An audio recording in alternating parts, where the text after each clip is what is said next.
पुलगाव नगर परिषदेवर काँग्रेसच्या नगराध्यक्षपदाच्या उमेदवार कविता सुनील ब्राह्मणकर यांनी भारतीय जनता पक्षाच्या उमेदवार ममता नितीन बडगे यांचा दणदणीत पराभव केला आहे। पुलगाव नगर परिषदेच्या नगरसेवक निवडणुकीमध्ये देखील काँग्रेसने निर्णायक आघाडी घेतली आहे। या निवडणुकीमुळे काँग्रेस नेते माजी आमदार रणजित कांबळे यांचे पुलगाव देवळी निर्वाचन क्षेत्रावरील वर्चस्व पुन्हा एकदा सिद्ध झाले आहे।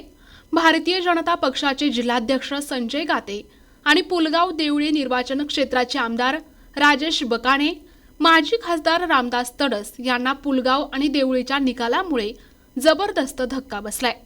देवळी नगर परिषदेवर किरण ठाकरे यांनी विजय मिळवला असून पुलगाव नगर परिषदेवर काँग्रेसने बहुमताने 10 नगरसेवक निवडून आणण्यात यश मिळवले आहे।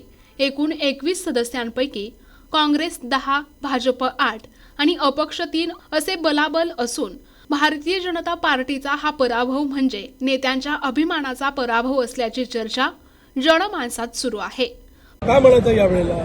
मला भारतीय जनता पक्षाने जे मदत केली आहे, माझे नेते माननीय आमदार राजूभाऊ बकाने आणि पक्षाचं संघटन यांनी एकजुटीने काम केल्यामुळे हा माझा विजय आहे आणि हा विजय मी जनतेला समर्पित करतो। प्रतिनिधी जावेद खान, NTV न्यूज मराठी, पुलगाव, वर्धा।